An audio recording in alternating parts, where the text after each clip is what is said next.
विद्यार्थी मित्रांनो, मी सहाय्यक प्राध्यापक सोपान दौलत वाटपाडे आज आपणास इन्शुरन्स ट्रान्सपोर्ट अँड क्लिअरन्स हा जो काही पेपर नंबर सेकंड हा जो काही स्पेशल पेपर आहे TY BCom या वर्गासाठी, ज्याचा सब्जेक्ट कोड 305 की असा आहे, याबद्दल त्या ठिकाणी माहिती देणार आहेत. आजच्या लेक्चरला आपण इन्शुरन्समध्ये क्लेम कसा सेटल केला जातो, म्हणजेच काय की जो काही इन्शुरन्स काढलेला असतो त्याची पूर्णत्वास तो कसा त्या ठिकाणी जातो, तर त्याच्याबद्दल आपण त्या ठिकाणी माहिती घेणार आहोत. म्हणजेच काय काय आयुर्विम्याची रक्कम त्या ठिकाणी कशी मिळवता येते आपल्याला आणि ती कशी मिळवू शकतो आपण, या संदर्भात आपण या ठिकाणी चर्चा करणार आहोत. तर सर्वात प्रथम आयुर्विमापत्राची रक्कम मिळविणे म्हणजेच काय की आयुर्विमा करारानुसार मुदत संपल्यानंतर विमेदार हयात असेल तर आयुर्विमापत्राची मुदत संपल्याची सूचना आयुर्विमा महामंडळ विमेदारास देते. त्यानंतर विमेदाराने आयुर्विम्याचे पैसे प्राप्त करण्यासाठी खालील पद्धती त्या ठिकाणी अनुसरावी लागते. म्हणजे जर त्या ठिकाणी सर्व गोष्टी त्या ठिकाणी पूर्णत्वास जात असेल तर खालील गोष्टी त्या ठिकाणी तो जर व्यक्ती हयात असेल तर त्याने त्या ठिकाणी देणं गरजेचं आहे. एक ह्या लेक्चरच्या मध्ये त्या ठिकाणी आज आपण असं बघणार आहोत की जो काही पहिला भाग आहे म्हणजे जो आता आपण बघतोय तो म्हणजे व्यक्ती हयात असताना तो घेत असणारे फायदे किंवा त्याला मिळत असणारा त्या ठिकाणी रक्कम, आणि तो जर त्या ठिकाणी त्याला जर मृत्यू आलेला असेल तर त्यानंतर त्याचा वारसाला कोणकोणत्या प्रकारचे अधिकार आणि कोणकोणत्या प्रकारच्या फॉर्मॅलिटीज, जे काही लिगल फॉर्मॅलिटीज आहेत ते पूर्ण करावे लागतात, या संदर्भात आपण या लेक्चरला आज या ठिकाणी चर्चा करणार आहोत. तर सर्वात प्रथम जो काही पहिला मुद्दा आहे तो म्हणजे आयुर्विमापत्र सादर करणे. जेव्हा त्या जो काही इन्शुरन्स पॉलिसी काढलेली असेल आणि ती जर मॅच्युअर्ड झालेली असेल, जर समजा तिचा मॅच्युरिटी पिरियड संपलेला असेल, म्हणजे तो जो काही व्हॅलिड टाईम स्पॅन आहे जेवढ्या मुदतीसाठी त्या ठिकाणी काढलेले असेल, तर त्यावेळेस आयुर्विमापत्र त्या ठिकाणी सादर करायचं. मग त्यावेळेस महामंडळाकडे त्यामध्ये काय की आयुर्विम्याची मुदत संपताच विमेदाराने आयुर्विमापत्र रक्कम प्राप्तीसाठी आयुर्विमा महामंडळास त्या ठिकाणी सादर करावे लागते. कारण खूप जास्त काळ त्यामध्ये जायला नको, आणि आधुनिक काळात आयुर्विमा महामंडळाच्या कार्यपद्धतीत बरेच बदल आपल्याला त्या ठिकाणी झालेले दिसून येतात. कारण जे काही व्हॅलिड पिरियड जे तिथी जवळ आली का त्या ठिकाणी येताच आयुर्विमा महामंडळामार्फत विमेदारास विमापत्राची रक्कम विशिष्ट तारखेस देय होत असल्याचे त्या ठिकाणी काय कळविले जाते. एक मॅसेज त्या ठिकाणी त्या व्यक्तीला येतो का तुमची त्या ठिकाणी पॉलिसी मॅच्युअर्ड झालेली आहेत आणि तुम्ही तिचे त्या संदर्भात डॉक्युमेंट्स प्रोव्हाइड करा, किंवा ती जर पुढे तुम्हाला करायची असेल तर त्या संदर्भात काही गाईडलाईन्स त्यांनी प्रोव्हाइड केलेले असतात महामंडळाने. तसेच विमा रक्कम देय तारखेस देणे शक्य व्हावे यासाठी विमेदाराने कोणत्या गोष्टी पूर्ण कराव्याच्या आहेत ते देखील कळवले जाते. आणि जर ती पॉलिसी तिची रक्कम मिळवायची असेल तुम्हाला कोणकोणत्या प्रकारचे डॉक्युमेंट्स प्रोव्हाइड करणं गरजेचं आहे ते त्या ठिकाणी त्या मॅसेजमध्ये सांगितलं जातं, किंवा त्यांना एक लेटर पाठवलं जातं. त्यामध्ये त्या ठिकाणी त्या माध्यमातून ते त्यांना सांगत असतात विमेदाराला. विमेदार पगारी जर सेवक असेल, जर तो कुठं सर्व्हिसला असेल, तर आयुर्विमा महामंडळाद्वारे विमेदार नोकरी करत असलेल्या संस्थेच्या प्रमुखास विशिष्ट महिन्यांपासून विमेदाराच्या पगारातून हप्ता कापून घेणे बंद करण्याविषयी कळवले जाते. म्हणजे काय का आता त्या व्यक्तीचं जर काही आहे ती पॉलिसी मॅच्युअर झालेली आहे, तिथून पुढे त्या व्यक्तीच्या पगारातून कोणत्याही प्रकारची वजावट इन्शुरन्स पॉलिसीला जाऊ नये अशा प्रकारचं एक पत्र त्या ठिकाणी द्यावं लागतं. त्या समजा जर कॉलेज जर कर्मचारी असेल तर त्या ठिकाणी प्राचार्याने तसं पत्र द्यावं लागतं संबंधित क्लर्कला, की जेणेकरून यांच्या पेमेंटमधून कोणत्याही प्रकारची कपात त्या ठिकाणी होऊ नये अशा प्रकारचं पत्र द्यावं लागतं, जेणेकरून त्या व्यक्तीला त्या ठिकाणी लॉस होणार नाही. कारण जर पॉलिसी मॅच्युअर झाली असेल तर पुढे हप्ते भरण्याचं काही कारण नाही. जर त्यांना पुढे चालवायची असेल ती पॉलिसी तर त्या ठिकाणी ठीक आहे, मग काही आवश्यकता नाही कपात थांबवण्याची. पुढचा जो काही महत्त्वाचा मुद्दा आहे तो म्हणजे वयाचा दाखला, ज्याला आपण म्हणतो प्रूफ ऑफ एज. आपण मागील लेक्चरला बघितलं होतं काही विशिष्ट वयाच्या दाखल्यासाठी काय काय आपल्याला त्या ठिकाणी गरजेचं असतं.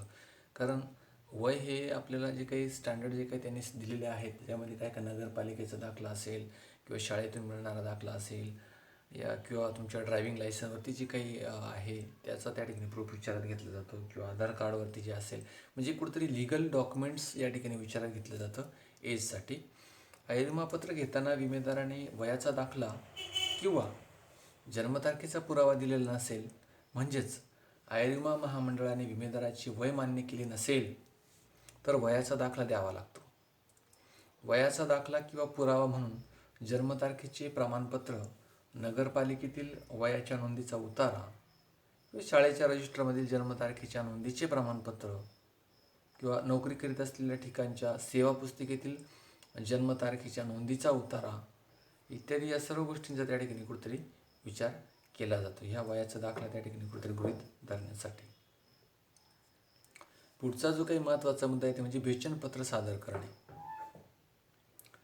का विमेदाराने आयविमापत्राची बेचन केली असेल, अगर फेर बेचन केली असेल तर मूळ बेचनपत्र अथवा फेर बेचनपत्र विमापत्राबरोबर आयविमा महामंडळास त्या ठिकाणी सादर केली पाहिजे. कारण ते सादर करणं हे खूप गरजेचं त्या ठिकाणी आहे. कारण लिगल प्रोसिडिंग जेव्हा असते किंवा कायदेशीर ज्या ठिकाणी प्रक्रिया ही ठरवलेली असते त्यावेळेस ते बेचन होणं त्या ठिकाणी गरजेचं आहेत. पुढचा जो काही चौथा मुद्दा आहे तो म्हणजे डिस्चार्ज फॉर्म भरून घेणे. डिस्चार्ज म्हणजे कुठेतरी जे काही तुमचे जे काही आपापसातील जे काही संबंध आहे ही जेव्हा पॉलिसी मॅच्युअर होते तेव्हा तुम्ही त्या ठिकाणी डिस्ट्रॉय करता, म्हणजे ते संपवतात. Discharge means to complete overall duty each party, म्हणजे प्रत्येक पार्टीने त्या गोष्टी पूर्ण करणं गरजेचं आहे, विमा कंपनी आणि विमेदार. वरील कागदपत्रे पाठविल्यानंतर आयविमा महामंडळ विमेदारास डिस्चार्ज फॉर्म पाठविते.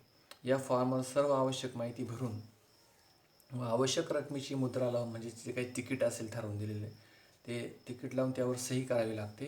तसेच विमा प्रतिनिधीची सही त्या ठिकाणी घ्यावी लागते. डिस्चार्ज फॉर्म आयविमा महामंडळाकडे त्या ठिकाणी पाठवावा लागतो. कारण तो डिस्चार्ज फॉर्म जेव्हा तिकडे ॲक्सेप्ट केला जातो तेव्हा ती पॉलिसी त्या ठिकाणी तेव्हा त्या व्यक्तीला जी काही त्याची रक्कम आहे त्या ठिकाणी त्याला दिली जाते. म्हणजे कुठेतरी तुमचं जे काही लिगल फॉर्मॅलिटी जोपर्यंत पूर्णपणे त्याला ॲक्सेप्टन्स मिळत नाही, त्याला मान्यता मिळत नाही, तोपर्यंत ती गोष्ट पूर्णत्वास त्या ठिकाणी जात नाही. आणि शेवटचा जो काही मुद्दा आहे तो म्हणजे विमा रक्कम देणे. हयात असताना आपण हे म्हणजे विमेदार त्या ठिकाणी हयात असताना तो कशा पद्धतीने विम्याची त्या ठिकाणी रक्कम मिळवू शकतो या संदर्भात आपण या ठिकाणी चर्चा करत आहोत. शेवटचा मुद्दा विमा रक्कम कशी दिली जाते का वरीलप्रमाणे सर्व जेव्हा कागदपत्रांची जेव्हा पूर्तता केली जाते तेव्हा आयविमा महामंडळ त्या व्यक्तीला विम्याच्या रकमेचा धनादेश त्या ठिकाणी विमेदारास देते. या सर्व गोष्टी जेव्हा पूर्णत्वास जातात तेव्हा त्याला त्या ठिकाणी त्याला रक्कम मिळवण्याचा त्या ठिकाणी अधिकार मिळतो. अशा पद्धतीने व्यक्ती हयात असताना त्याला आयविमा पत्राची रक्कम कशी मिळवता येते आणि कोणकोणत्या प्रकारच्या कायदेशीर प्रक्रिया त्याने पूर्ण करणं गरजेचं आहे या संदर्भात आपण ह्या पहिल्या भागामध्ये लेक्चरच्या पहिल्या भागामध्ये आपण चर्चा केली. दुसऱ्या भागामध्ये आता जेव्हा व्यक्ती हयात नसेल, म्हणजेच त्या व्यक्तीचा मृत्यू जर झालेला असेल तर कोणकोणत्या प्रकारच्या कायदेशीर प्रक्रियेमधून त्या ठिकाणी जावं लागतं जर आयविम्याची रक्कम मिळवायची असेल तर त्या संदर्भात आपण या ठिकाणी आता चर्चा करणार आहोत. प्रास्ताविक जर बघायचं म्हटलं सुरुवातीला तर ते म्हणजे विमापत्राची मुदत संपण्यापूर्वी विमेदारास मृत्यू आला तर विमापत्राची रक्कम विमेदाराच्या वारसास दिली जाते. हे आपण अगोदर देखील त्या ठिकाणी बघितलेलं आहे. विमेदाराने आयुर्विमापत्रात ज्या व्यक्तीचे नाव वारस म्हणून लावलेले आहे त्या व्यक्तीला आयुर्विमापत्राचे पैसे द्यावे लागतात. विमेदाराच्या आयुर्विमापत्राच्या रकमेवर ज्या व्यक्तीचा वारस म्हणून हक्क आहे अशा व्यक्तीने प्रथम विमेदारास त्या ठिकाणी मृत्यू आल्याचे निवेदन त्या ठिकाणी आयुर्विमा महामंडळास द्यावे लागते. तसेच आयुर्विमापत्राची रक्कम मिळण्याच्या दृष्टीने विमेदाराच्या वारसाने आयुर्विमा महामंडळास पुढील प्रकारची कागदपत्र सादर करावी लागतात. तर कोणकोणती कागदपत्र सादर करावी लागतात तर पहिलं म्हणजे विमेदाराच्या मृत्यूची माहिती देणं, का संबंधित व्यक्तीचा मृत्यू झालेला आहे आणि त्यांनी त्या ठिकाणी पॉलिसी काढलेली या संदर्भात माहिती द्यावी लागते. कारण तात्काळ जर ती माहिती मिळाली नाही तर ती कशी झाली किंवा त्या व्यक्तीचा खून झाला किंवा कसं झालं किंवा त्या व्यक्तीला मृत्यू कसा आला हे कोणत्याही प्रकारचं कारण त्यांना त्याची चाचपणी करता येत नाही, म्हणून हे त्वरित त्या ठिकाणी कळवणं गरजेचं असतं.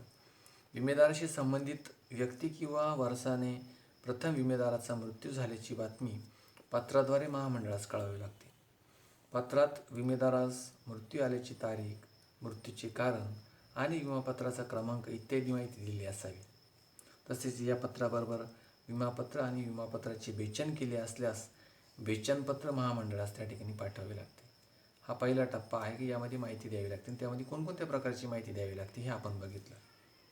दुसरा जो काही मुद्दा आहे तो म्हणजे मृत्यूचा पुरावा. तो व्यक्तीचा खरंच मृत्यू झाला याचा पुरावा द्यावा लागतो. मग त्यामध्ये काय की विमापत्राची मुदत संपण्यापूर्वी विमेदारास मृत्यू आल्याने आयुर्विम्याची रक्कम देय होत असेल असे पैसे ज्या वारस व्यक्तीस मिळणार आहेत त्याने विमेदाराच्या मृत्यूचा पुरावा महामंडळास सादर करावा लागतो. मृत्यूचा पुरावा म्हणून विमेदार आजारी असताना त्याच्या शेवटच्या काळात ज्या डॉक्टरने त्याच्यावर औषधोपचार केले त्या डॉक्टरचे प्रमाणपत्र आवश्यक असते. समजा जर तो व्यक्ती काही आजारी असेल आणि जर ते आजारपणामध्ये जर तो व्यक्ती गेला असेल त्याचं प्रमाणपत्र त्या डॉक्टरचं असणं गरजेचं आहे. त्यानंतर तिसरा जर सब पॉईंट बघितला तर म्हणजे विमेदाराचे मृत्यूनंतर जिथे दहन केले असतील तेथील अधिकाऱ्याचे प्रमाणपत्र. जिथे त्या व्यक्तीला त्या ठिकाणी अंत्यविधी त्या ठिकाणी व्यक्तीचं झाले असेल तर त्या ठिकाणची प्रमाणपत्र आवश्यक असते. त्यानंतर विमेदाराचा खून किंवा आत्महत्या किंवा अपघात यांसारख्या कारणाने जर मृत्यू झालेला असेल तर पोलीस पंचनामा म्हणतो आपण त्याला, त्या रिपोर्टची प्रत त्या ठिकाणी पाठवावी लागते.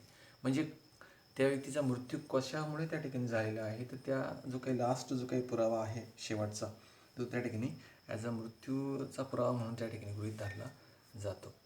त्यानंतर तिसरा जो काही मुद्दा आहे तो म्हणजे मालकाचे प्रमाणपत्र. विमेदार ज्या ठिकाणी नोकरीवर होता त्या संस्थेच्या मालकाचे प्रमाणपत्र विमेदाराच्या वारसाने सादर करावे लागते.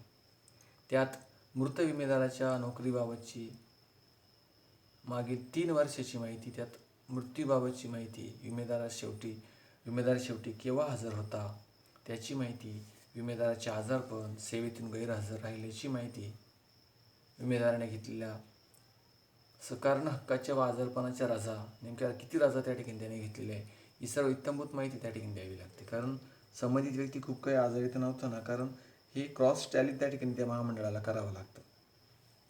कारण त्या व्यक्तीने दिलेली माहिती आणि जर त्या ठिकाणी ती जर नंतर उघड झाली की या व्यक्तीला असा स्वरूपाचा आजार होता तर विमा कंपनी नाकारू शकते त्या ठिकाणी त्या व्यक्तीला रक्कम देण्यासाठी किंवा त्यांच्या वारसांना रक्कम देण्यासाठी. म्हणून काय की सर्व गोष्टींची कुठेतरी क्रॉस टॅली होणं गरजेचं आहे. म्हणून ती माहिती त्या ठिकाणी प्रोव्हाइड करणं हे गरजेचं आहे. चौथा जर मुद्दा बघितला तर म्हणजे ओळखपत्र. विमेदारास ओळखत असणाऱ्या परंतु विमेदारांशी संबंधित असणाऱ्या व विमा रकमेत हक्क नसणाऱ्या व्यक्तीने विमेदाराविषयीचे ओळखपत्र द्यावे लागते. सदर व्यक्तीने विमेदाराच्या मृत्यूनंतर त्यांचा मृतदेह पाहिलेला असावा. म्हणजे कुठेतरी साक्षीदार म्हणतो ना आपण, का खरंच या व्यक्तीचा मृत्यू झालेला आहे हे मी माझ्या डोळ्यांनी बघितला असं आपण म्हणतो, तर याची खातरजमा त्या ठिकाणी महामंडळाला द्यावी लागते. कारण ओळखपत्रात विमेदार आपणास किती वर्ष माहीत होता, त्या शेवटी केव्हा पाहिले, विमेदाराचे दहन कुठं करण्यात आले, अशा स्वरूपाचे प्रश्न त्या व्यक्तीला विचारले जातात. जो व्यक्ती साक्षीदार म्हणून असतो त्या ठिकाणी विमेदाराचा मृत्यू कोणत्या ठिकाणी झाला किंवा विमेदाराने विमा घेतल्याची आपणास माहिती होते का, किंवा या प्रश्नांची उत्तरे ओळखपत्र द्यावी लागतं. म्हणून काय की त्या व्यक्तीला संबंधित सर्व त्या व्यक्तीविषयी माहिती असणं गरजेचं असतं. म्हणून काय की तसेच सदर ओळखपत्र देणाऱ्या व्यक्तीने विमेदाराच्या मृत्यूची तारीख व मृत्यूचे कारण, त्याच्या शेवटच्या आजारपणाचा कालावधी, विमेदाराचा व्यवसाय व त्याच्या शरीरावरील माहीत असणाऱ्या ज्या काही खुणा आहे, म्हणजे त्याला, कारण व्यक्तीची ओळख पटावी म्हणून आपण त्या ठिकाणी घेतो त्या गोष्टी, का खुणा त्या ठिकाणी असतात त्या ठिकाणी त्याची माहिती द्यावी लागते. कारण संबंधित व्यक्तीलाच ती माहिती असते. म्हणून काय का ते द्यावं लागतं. सर्व त्या फॉर्ममध्ये जेवढे प्रश्न असतात ते भरून द्यावे लागतात. कारण ती कायदेशीर प्रक्रिया जर पूर्ण केली नाही तर त्याचे त्या ठिकाणी पैसे त्या वारसाला मिळू शकत नाही. म्हणून पुढचा जो काही मुद्दा आहे तो म्हणजे 5वा, विमा प्रतिनिधीचा गोपनीय अहवाल, ज्याला आपण कॉन्फिडेन्शियल रिपोर्ट्स म्हणतो. का वरील हक्कदाराचे निवेदन, डॉक्टरचे प्रमाणपत्र, विमेदाराचे दफन किंवा दहन केल्याचे प्रमाणपत्र, मालकाचे प्रमाणपत्र व ओळखपत्र आणि विमेदाराच्या वयाचा पुरावा या सर्व प्रमाणपत्रांच्या जोडीला विमा प्रतिनिधीचा गोपनीय अहवाल जोडावा लागतो. विमा प्रतिनिधीने विमेदाराच्या मृत्यूबाबत पूर्ण चौकशी करून विमेदाराच्या मृत्यूची तारीख, मृत्यूचे ठिकाण, त्यानंतर मृत्यूची कारणे, मृत्यू आला त्यावेळेची स्थिती, तसेच सदर माहिती प्राप्तीचा मार्ग इत्यादी माहिती समाविष्ट असणारा अहवाल तयार करावायचा असतो. हे सर्व गोष्टी त्या ठिकाणी त्यामध्ये नमूद करणंही गरजेचं असतं त्या गोपनीय अहवालामध्ये. आणि विमेदाराच्या वारसाने विमेदाराच्या मृत्यूबाबत दिलेल्या माहितीचा सत्यपणा पडताळणे हा विमा प्रतिनिधीचा अहवाल घेण्यामागचा हेतू असतो.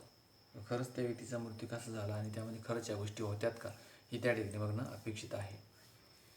6 नंबरचा मुद्दा बघितला तो म्हणजे वयाचा पुरावा. आपण तो याच्यामध्ये बघितलं ते हयात असताना द्यावा लागतो आणि तो गेल्यानंतर त्याचं वय किती होतं. विमा घेताना विमेदाराने वयाचा दाखला दिला नसेल तर त्याची वय मान्य करण्यात आलेली नसेल तर वयाचा पुरावा म्हणून मान्य होईल असा योग्य दाखला त्या ठिकाणी सादर करावा लागतो वारसाला. आणि त्यानंतर 7वा जो काही मुद्दा आहे तो म्हणजे वारस हक्कपत्र. विमेदाराने विमा घेताना आपल्या पश्चात विमापत्राची रक्कम कोणास मिळावी असे वाटत असेल त्या ठिकाणी असे वाटते त्या व्यक्तीचे नाव वारस म्हणून विमापत्र त्या ठिकाणी नमूद केलेले असतं. ऑलरेडी जेव्हा विमा प्रतिनिधी हा फॉर्म भरून घेतो तेव्हा त्याच्यामध्ये नॉमिनेशनचा कॉलम असतो आणि त्या नॉमिनीचे त्या ठिकाणी नाव नोंदवलेले असतं. किंवा विमापत्र घेतल्यानंतर महामंडळास कळविले असेल तर महामंडळ अशा वारस व्यक्तीचा विमापत्राच्या रकमेवरील हक्क मान्य करते. परंतु असे नाव विमेदाराने नमूद केले असे नसेल तर त्याच्या पश्चात वारस असणाऱ्या व्यक्तीने योग्य त्या न्यायालयाकडून मृत विमेदाराचे आपण वारस असल्याचे प्रमाणपत्र प्राप्त करून महामंडळास सादर करावे लागते. त्यानंतर जर पुढचा बघितला 8 नंबरचा मुद्दा म्हणजे डिस्चार्ज फॉर्म भरून घेणे. वरील सर्व कागदपत्रांची पूर्तता झाल्यानंतर महामंडळ वारस व्यक्तींकडून डिस्चार्ज फॉर्म भरून घेते आणि डिस्चार्ज फॉर्मवर एका लायक व्यक्तीची सही घ्यावी लागते. म्हणजे जो व्यक्ती खरंच त्या ठिकाणी त्यावरती फॉर्म म्हणजे त्या गोष्टीला त्या ठिकाणी साक्षीदार म्हणून आहे, तसेच न्यायाधीशाची सही देखील त्या ठिकाणी घ्यावी लागते. आणि शेवटचा जो काही मुद्दा आहे तो म्हणजे विमापत्राचे पैसे देणे. वरील सर्व बाबींची पूर्तता जेव्हा त्या व्यक्तीने केलेली असते वारसदाराने, तेव्हा विमा महामंडळ वारस व्यक्तीच्या नावाने विमा रकमेच्या रेखांकित धनादेश त्या रकमेचा रेखांकित धनादेश काढते व वारसास तो पोस्टाने पाठवला जातो. अशा पद्धतीने सर्व कायदेशीर प्रक्रिया पूर्ण केल्यानंतर व्यक्ती हयात असताना आणि व्यक्ती हयात नसेल तर कशा पद्धतीने रक्कम आयुर्विम्याची त्या ठिकाणी मिळवता येते या संदर्भात आपण या लेक्चरला सविस्तर पद्धतीने या ठिकाणी चर्चा केलेली आहे. धन्यवाद.